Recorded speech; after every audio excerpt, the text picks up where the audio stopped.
Europeans often like to give Americans a lot of grief for not being able to tell Slovenia from Slovakia, but Europeans, how well do you know American geography? How well do you know the 50 states that united to form Hot Dog Land, and what parts of the country they belong to? And perhaps more importantly, where all the major cities are. Okay, so first, let's get all the states you probably already know of out of the way. Obviously, this is Florida, the big boy is Texas, long boy on the west coast is California, northwestern boy is Washington, which means in-betweener boy must be Oregon, extra points for me if you already knew that because that's my home state, and out here is Alaska and Hawaii. And you also know that New York must be somewhere around here? Okay, let's start in the northeast. Starting off the top, this region comprising the states of Maine, New Hampshire, landlocked Vermont, Massachusetts, Rhode Island, and Connecticut is New England. New York is absolutely not located here, though it is close by. Rather, this region is where you'll find cities like Boston, right here just above this elephant tusk looking thing that people call Cape Cod.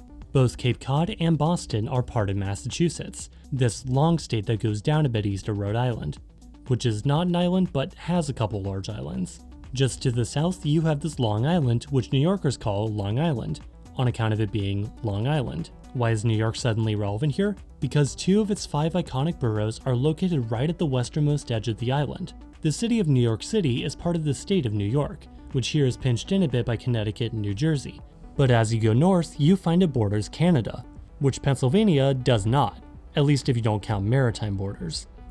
Yeah, I know, but it does hold Philadelphia and Pittsburgh. A mildly interesting fact about Pennsylvania is that it's actually landlocked. However, part of it lies on the Delaware River, which spills out into the Atlantic Ocean through Bidenland, also known as Delaware. Now, this whole region is called the Northeast. However, people sort of dispute whether it ends at the Mason-Dixon line or the Potomac River, putting Maryland, Delaware, and the nation's capital Washington, D.C. in a sort of limbo land between the Northeast and the Southeast, or the South as it's more commonly known. But perhaps a better definition might be to call this area the Mid-Atlantic, as many people already do. Oh, also, yes, this is Washington, District of Columbia, which is not a part of Maryland or any state at all, but is a federally run district, as of the writing of this video at least. If you're watching sometime long after June 2023 and this has since changed, leave a comment telling me how wrong I am for not being able to predict the future. Immediately to the south of DC is Virginia, which if you're traveling to DC is where the Pentagon and 2 of DC's 3 airports are located. Can you guess which state is to the west of Virginia? Then to the south of that are the 2 Carolinas, north and south. Mr. Beast, Stephen Colbert, easy difference. Then you get to Georgia, home to Atlanta, where you'll almost certainly be connecting through if you're flying to this general area with Delta. Remember, they have a huge rivalry with Florida, which means that it would make sense for them to border Florida. Which they do. And they're not this place because that's Alabama, which is back to back with Mississippi like a couple in a bad marriage. Sort of like how Vermont and New Hampshire are 69. Also, you can remember that this is Mississippi because it's right on the Mississippi River, hence the funky border. The Mississippi drains into the Gulf of Mexico through New Orleans in L-shaped Louisiana, the city named after a French city in a state named after a French king. Which one? I don't know, there were like 37 of them. Louisiana is also at the bottom of the MIMAL Man. What is the MIMAL Man? Minnesota, Iowa, Missouri, Arkansas, Louisiana. Sorta looks like a guy wearing a chef's hat holding a pan, which is Tennessee, upon which is some good old Kentucky Fried itself. This brings us to the Midwest, with Ohio and Indiana, right in the heartland as America's most average states. I guess you can remember that Indiana's narrow like an I and Ohio's wide like an O. Then to the north is Michigan, which sorta looks like another mitt that caught on fire and is losing a piece. To the west of that is Cheeseland, and to the south is Illinois, which is where you find Chicago. So if you look on an election map and see a state in what looks like the middle of nowhere but has a lot of electoral votes, yeah, that's because of Chicago. But that's not the middle of nowhere. This is the middle of nowhere. See, there's Minnesota and then Dakota, north and south. South of the Big Heads is Nebraska, which I sort of just remember because it has this little notch right here. Then there's Kansas, which is sort of just right in the middle. Oh, also Mr. Beat. Not Mr. Beast, he's in North Carolina, remember? Mr. Beast, Mr. Beat. Go here to randomly win a car, go here to learn about the American presidents. Oh, also, most of Kansas City is actually in Missouri, but that's okay because much of the St. Louis metro area is actually shared with Illinois. And then this is Oklahoma, the Panhandle state, because this thing. Alternatively, you can think of it as Texas's upside down baseball cap. Now we get to the part of the country that was divided and named in a rush. probably because everyone was in a rush for gold over in California. Now, Texas has a long history with Mexico, being originally part of it and all that, so it would make sense if the state that bordered both Texas and Mexico was the one that was New Mexico.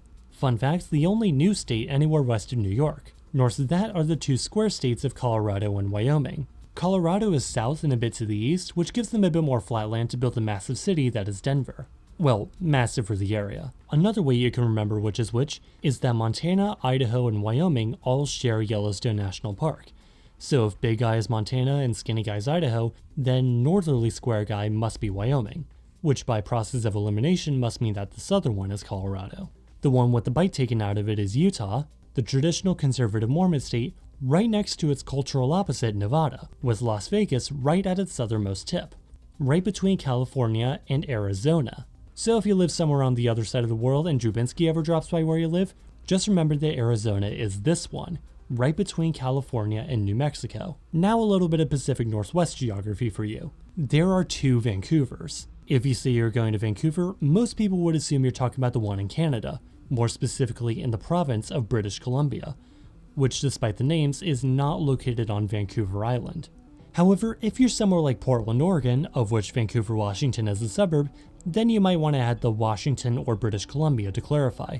However, we can also tell which one you mean by whether you're bringing a suitcase, or if you're slowly going crazy by the fact that you're going to Vancouver, Washington willingly.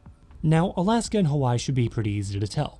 They're usually drawn in these little boxes at the bottom left because Alaska is so big that it could stretch from California to Florida at full size, and Hawaii is closer to KhAnubis than any other state, and actually closer to Alaska than any other state. But we're not done yet, because this isn't a presidential election, therefore I think the territories deserve a say. These are not states, but rather territorial possessions with a significant amount of people living there, most of whom live in Puerto Rico, right here. Don't worry, most Americans probably wouldn't know which one it was either. But if you want a way to remember, if you start from Florida, Puerto Rico is the third island in this chain.